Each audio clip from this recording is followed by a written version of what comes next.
বাংলাদেশ নিয়ে আবারও আলোচনায় ভারতের পশ্চিমবঙ্গের বিরোধী দলনেতা শুভেন্দু অধিকারী। সংখ্যালঘু নির্যাতন ও হত্যাকারীর বিরুদ্ধে বাংলাদেশ কী পদক্ষেপ নিচ্ছে তা না জানালে আন্দোলনের ডাক দিয়েছেন তিনি। এমনকি বাংলাদেশের সাথে সম্পর্ক না রাখার কথাও বলেন এই নেতা।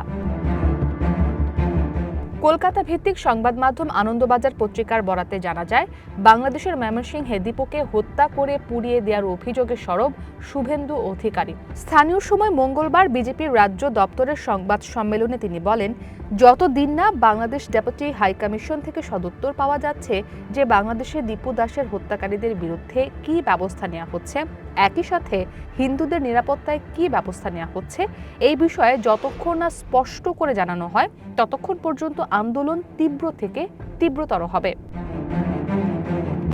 শুভেন্দু আরও বলেন, বাংলাদেশ ডেপুটি হাইকমিশন তাদের যুক্তি দিয়ে যদি কথা বলে তাহলে ভালো, কিন্তু কথা যদি না বলে তাহলে বাইরের রাস্তা তাদের, তারা যা করার করবেন।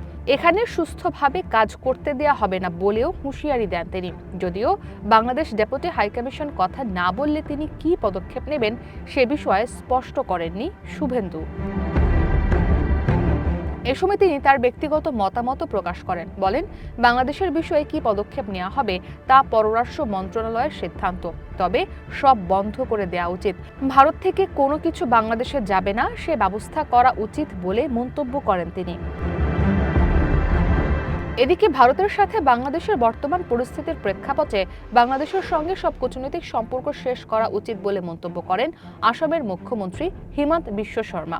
তার এই মন্তব্যের প্রতি সমর্থন জানিয়ে শুভেন্দু বলেন, হিমন্ত যদি এই কথা বলে তাহলে একদম ঠিক বলেছেন, কারণ বাংলাদেশের পরিস্থিতি বর্তমানে কেমন তা দেশটির সাথে সীমান্ত ঘেঁষা 5টি রাজ্য সবচেয়ে ভালো বুঝতে পারছে।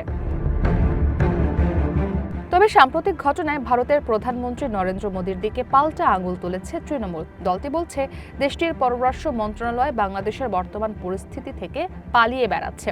এখন পর্যন্ত প্রধানমন্ত্রী, কেন্দ্রীয় স্বরাষ্ট্রমন্ত্রী অমিত শাহ এবং পররাষ্ট্রমন্ত্রী জয়শঙ্কর কোনো মন্তব্য করেননি।